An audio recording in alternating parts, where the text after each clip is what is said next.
Na tukiketi hapa tukiwa tunasaidiana kuenda mbele, wewe governor umeniangusha. Wewe ndio mzee wetu wa sehemu hii. Wewe ndio nguzo na macho ya kuhakikisha kwamba wanasiasa ndogo ndogo wakiongea mambo yenye mepita kiasi, wewe ndio unapuliza, unamwambia mimi ni mzee, wacha nipunguze. Lakini kwa Kenya mzima na kwa hii mlima, wewe ndio unaweka petroli na kuongeza mafuta iende isonge mbele. Na unaweka petroli maneno yenye haiko. Kwa sababu wacha niwaambie watu wa Nyeri, msikie na mnisikie vizuri sana. Rigathi Gachagua sio deputy president wenu.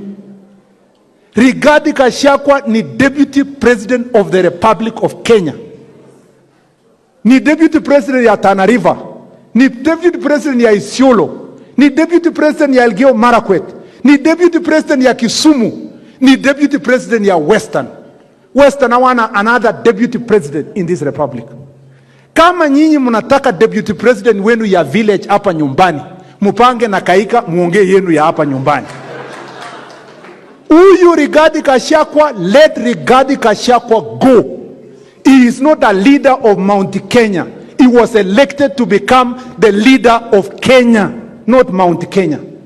So when you pull back the deputy president of Kenya, na nyinyi viongozi wa sehemu hii, munaenda kumleta kutoka Kenya mzima, mnakuja kumfanya akuwe ni kama deputy president ya Mathira. Mnamkosea yeye heshima na mnakosea wa Kenya heshima kwa sababu wako na naibu rais yao. And I want to warn you people of Nyeri. When William Ruto was the deputy president of the Republic of Kenya, alikuwa anakuja kutembea huku na viongozi hawa wote including Rigathi Gachagua. Sisi tumesema muachilie Rigathi Gachagua, sisi tutembee na yeye Coast, tutembee na yeye Northeastern, tutembee na yeye Rift Valley, aunganishe Kenya. Nyinyi mnarudisha nyuma ati akuja aunganishe Mount Kenya. Hiyo ni kazi ya huyu Kaika, yeye ni chairman ya magavana yote ya Mount Kenya. Wewe unafanya mambo yako ya kuunganisha Mount Kenya, mambo ya aspirants nini? Wachaneni na Rigathi Gachagua na William Ruto waunganishe Republic of Kenya. Wachaneni Rigathi Gachagua, msimuone kama ni ule kijana wa Mathira. Muangalie yeye kama ni naibu wa rais wa Mturkana, ni naibu wa rais ya mtu kutoka Kwale, ni naibu wa rais ya kutoka Busia, ni naibu ya rais ya mtu wa kutoka Kiambu. He is the deputy president of Kenya. And I'm really very sad.